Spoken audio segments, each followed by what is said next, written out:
Ce qui distingue vraiment l'It Becito, c'est sa régularité.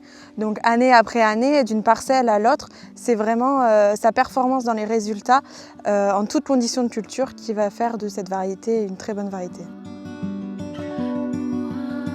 Dès le démarrage, on va constater une différence entre Becito et les autres variétés du marché, notamment par son dynamisme à l'installation, mais aussi grâce à ses grandes feuilles larges qui va permettre du coup d'avoir un bon dynamisme et une bonne biomasse avant l'entrée en hiver. Notamment sur des semis tardifs et sur des cas à forte pression altise, ça va vraiment sécuriser son potentiel de rendement.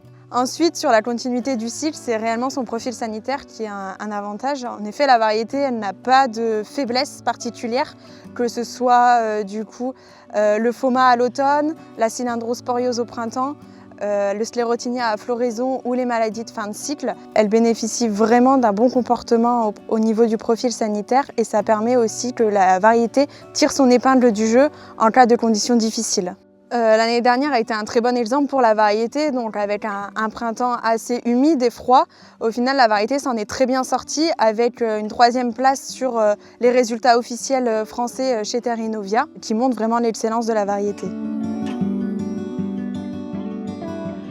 Alors tout à fait, on va la retrouver aussi cette année. Donc pour rappel, elle a été première en 2023, 3e en 2024 et cette année, on va la retrouver dans le réseau Terrinovia, notamment en tant que témoin.